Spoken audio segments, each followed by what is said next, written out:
৭২ নম্বর আপার circular রোডে কেশব সেনের বাড়িটি শহরের একটি দ্রব্যষ্ট স্থান। এই গৃহের নাম কমল কুটির। গৃহ সংলগ্ন উদ্যানটি বড় সুচারু। মধ্যে একটি দিঘি, তার নাম কমল সরোবর। সেখানে সত্যি সত্যি কমল ফুটে আছে। পাশের বাড়িটির নাম শান্ত কুটির। সেখানে থাকেন বিখ্যাত বাগ্মী প্রতাপচন্দ্র মজুমদার। পেছন দিকের একটি বড় অট্টালিকার একসঙ্গে বসবাস করছেন কয়েকটি ব্রাহ্ম পরিবার। সেটির নাম দেওয়া হয়েছে মঙ্গলবাড়ি। পথচলিত লোকেরা এই পল্লীকে বলে ব্যাম্বোদের আখড়া। প্রতি রবিবার বেলা 10টা-11টার সময় কমল কুটিরের সামনে রীতিমতো ভিড় জমে যায়। ব্রহ্ম সমাজ ত্রিধা বিভক্ত হয়েছে বটে। কুচবিহার কাহিনীর পর কেশবচন্দ্রের জনপ্রিয়তা কিছুটা ক্ষুণ্ণ হয়েছে, তাও ঠিক, তবু তার ভক্ত সংখ্যা এখনও যথেষ্ট।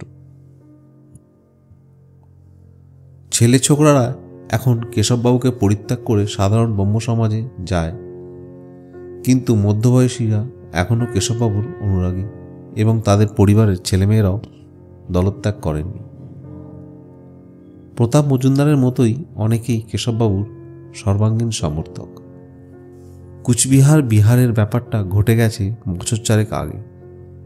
তা নিয়ে বিতর্ক চলেছে এখনও। কেশববাবু নিজেই বাল্যবিবাহ রোধ করার জন্য মেয়েদের বিয়ের নিম্নতম বয়স 14 বছর বেঁধে দেওয়ার জন্য আন্দোলন করেছিলেন, কিন্তু কুচবিহার রাজবাড়ি থেকে 13 বছরের কন্যা সুনীতির বিবাহের প্রস্তাব আসার পর কিছু দ্বিধা করে শেষ পর্যন্ত তিনি রাজি হয়ে গেলেন। একই রাজপরিবারের সঙ্গে কুটুম্বিতা করার আগ্রহে ব্রহ্ম সমাজের এক বড় প্রবক্তা কেশববাবু, অথচ তার কন্যার বিবাহ হবে হিন্দু পরিবারে, হিন্দু মতে। তাহলে তার আদর্শ রইল কোথায়? কেশবপক্ষীয়রা যুক্তি দেখিয়ে বললেন, অপ্রাপ্তবয়স্ক পাত্র ও পাত্রীর বিবাহের অনুষ্ঠান হবে শুধু। তারা স্বামী স্ত্রী রূপে বসবাস করবে প্রাপ্তবয়স্ক হওয়ার পর।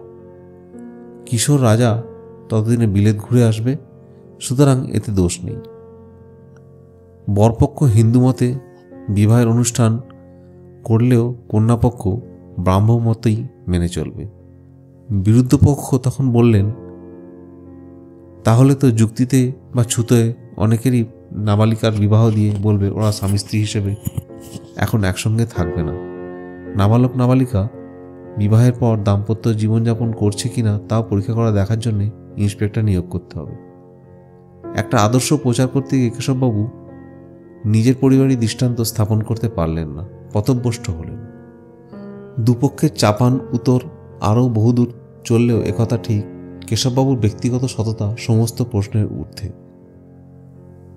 তার চরিত্রের দৃঢ়তা, নীতি ও সুরুচিবোধ বাংলা যুব সমাজকে উদ্বুদ্ধ করেছে দীর্ঘদিন। একেশ্বরবাদ, সমাজ সংস্কার, শিক্ষা বিস্তার ও নারীদের অধিকার স্থাপনের জন্য অনলস প্রচেষ্টা চালিয়ে গেছেন তিনি। পাদ্রীরা যখন হিন্দু ধর্ম বিষয়ে নানা রকম কুৎসা প্রচার শুরু করেছিল, তখন বাংলার ডেমোস্থানিস কেশববাবু সিংহ বিক্রমে তাদের মুখের ওপর জবাব দিয়েছেন, যারা ব্রাহ্মধর্মে দীক্ষা নেননি, এমনকি অনেকেও ওর অনুরাগী। মাদক বর্জনের দাবি নিয়েও কেশববাবু ভারতবর্ষীয় ব্রহ্ম সমাজের কর্মীদের সহায়তায় এক আন্দোলন শুরু করেছেন। এখন পাড়ায় পাড়ায় মদের দোকান, চতুর্দিকে বিলেতি মদের ছড়াছড়ি। আবগারি আইন বলতে তেমন কিছু নেই। অঢেল মদ বিক্রি করে মুনাফা লুটছে ইংরেজ ব্যবসায়ীরা, আর সেই মদের নেশায় উচ্ছন্ন যাচ্ছে এদেশের অল্প বয়সী ছেলেরা। বিলিতি মদের মাত্রাজ্ঞান নেই বলে পটাপট মরেও যাচ্ছে অনেকে।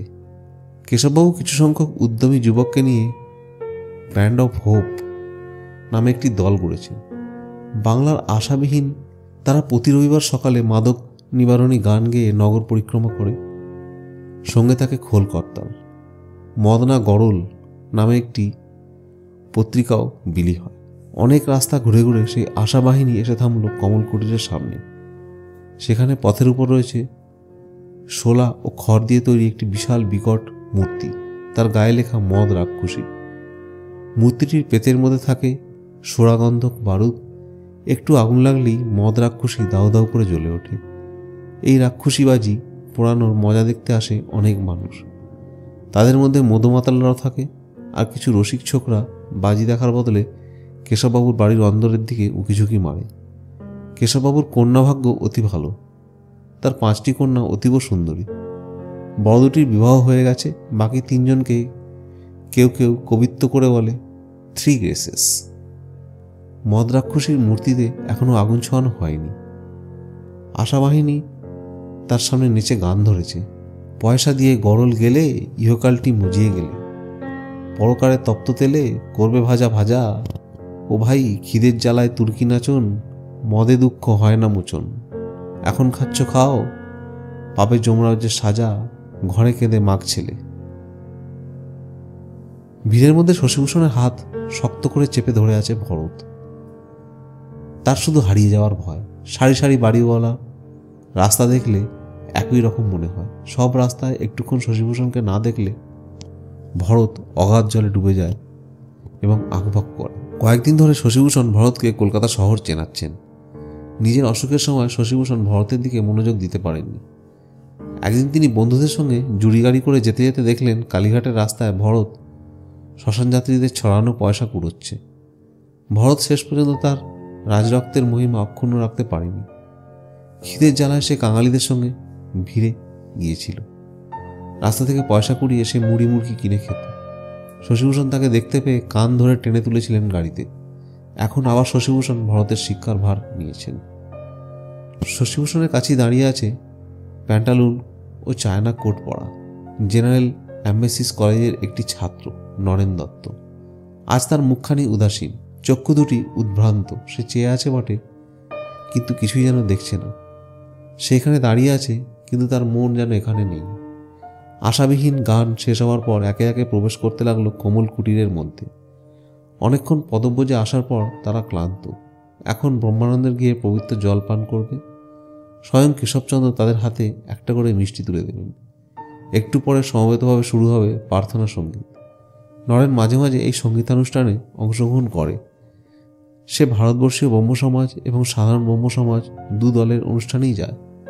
তার পক্ষপাতিত্ব নেই। সে নিজে এখনও ব্রহ্মধর্মের দীক্ষা নেয়নি। গায়ক হিসেবেই তার ডাক পড়ে।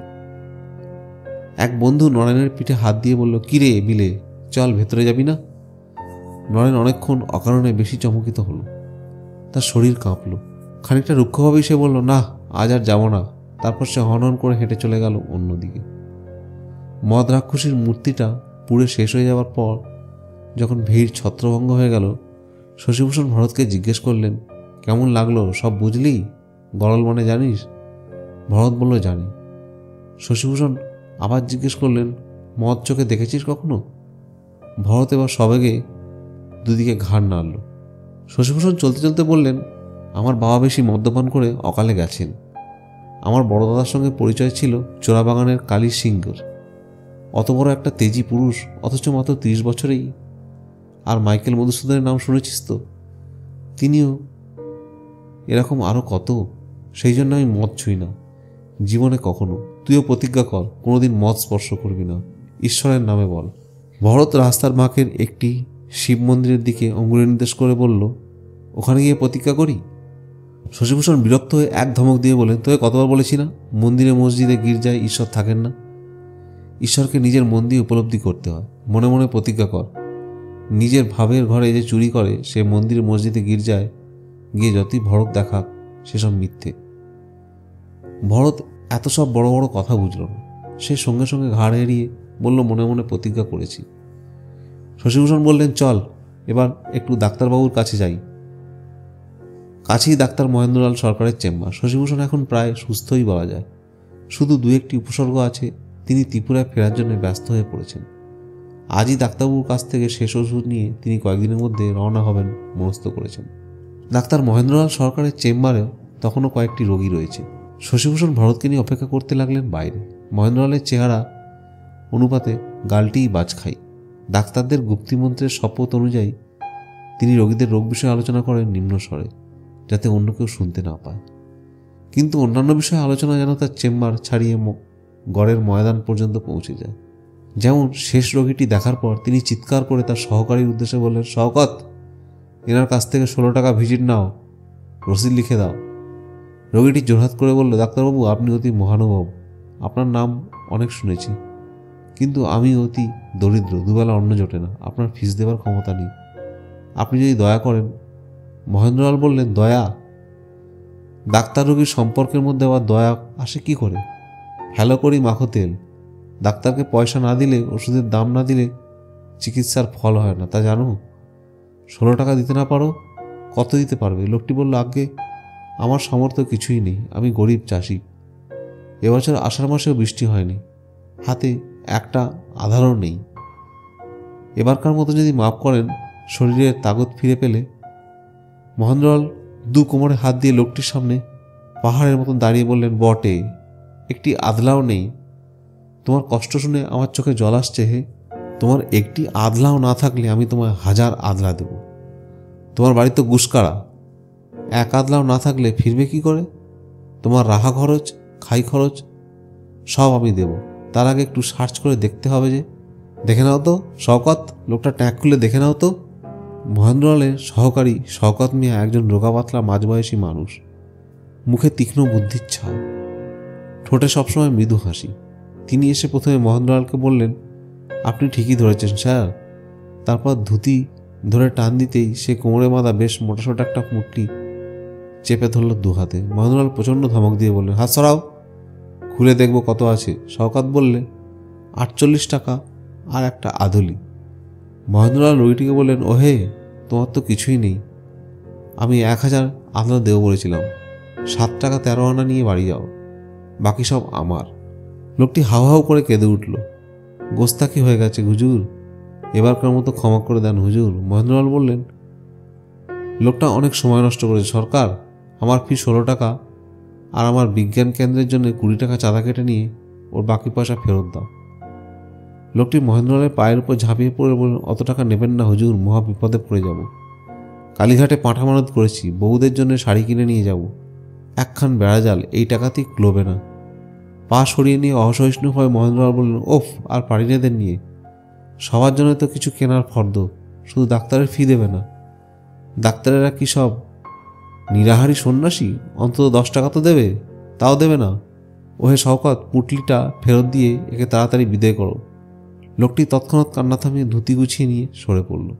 শওকত বলল, লোকটির পাটের ব্যবসা আছে স্যার, অনেক টাকা, আপনি কিছু না নিয়ে ছেড়ে দিলেন। মহেন্দ্রলাল বললেন, আমি কান্নাকাটি সহ্য করতে পারি না, আপদ বিদায় হয়েছে, পাচা গেছে। তারপর তিনি গুনগুন করে একটা গান ধরলেন, পঞ্চভূতের ফাঁদে ব্রহ্ম ভরে কাঁদে। চেম্বারের পর্দা সরিয়ে বাইরে পা দিয়ে শশীভূষণকে দেখতে পেয়ে গান থামিয়ে হাসলেন, বললেন, সব শুনলে বুঝি? নিশ্চয়ই ভাবলে আমি চশমখোর, রুগীদের ট্যাগ খুলে দেখি।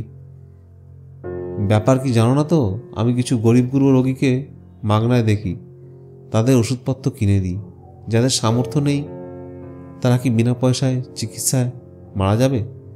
কিন্তু ওই কথাটা রটে যাওয়ার পর এখন যাদের রেস্তোর জমে গেছে, মদ মাগিতে পয়সা ওড়ায়, তারা আমার কাছে চিকিৎসে করিয়ে ফি দিতে চায় না। শুয়োর বেটারা আমার সামনে এসে মরা কান্না জুড়ে দেয়। আমি কি দান ছত্তর খুলেছি? আমার নিজের বাড়ির একটা খরচ আছে, বিজ্ঞান গবেষণা কেন্দ্রের জন্য পয়সা জোগাড় করতে আমার মুখে রক্ত উঠে যাচ্ছে। যত সব। আবার চেম্বারে এসে বসে তিনি বললেন, তুমি এখন এলে যে? তোমার তো বিকেলে আসার কথা, আমাকে একবার বউবাজার বিজ্ঞান কেন্দ্রে যেতে হবে। শশীভূষণ বললে, আগে কেশববাবুর বাড়ি গেছিলুম, তাই ভাবলুম আপনার এখান থেকে একবার ঘুরে যাই, যদি আপনাকে পাওয়া যায়। মহেন্দ্রলাল ভ্রু কুঁচকে বললেন, কেশববাবুর বাড়ি? তুমি ওদের খাতায় নাম লিখেছ নাকি? শশীভূষণ বললেন, না তা নয়, এই ছেলেটাকে নিয়ে গেছিলুম মদ রাক্ষসী দেখাতে। মহেন্দ্রলাল বললেন, তামাশা দেখতে গিয়েছিলেন? নেচে গিয়ে আর বাজি পুড়িয়ে উনি মদ খাওয়া ছাড়াবেন। এরপর দেখবে পাকা পাকা মাতালরাও ওই সঙ্গে নাচবে আর গাইবে, সব জ্ঞানপাপীর দল। শশীভূষণ বললেন, আর তো কেউ কিছু করছে না, তবু কেশববাবু চেষ্টা করছেন। মহেন্দ্রলাল বললেন, চেষ্টা করছেন উনি অনেক কিছুরই, ফল হচ্ছে কি? আমার দুঃখ কি জানো, এদেশের শিক্ষিত লোকেরা এখানে শুধু সাকার না নিরাকার, দৈত্য না অদ্বৈত, এ নিয়ে মাথা ফাটাফাটি করছে, যেন সারা দেশে আর কোনো সমস্যা নেই। এই যুগটা হলো বিজ্ঞানের যুগ।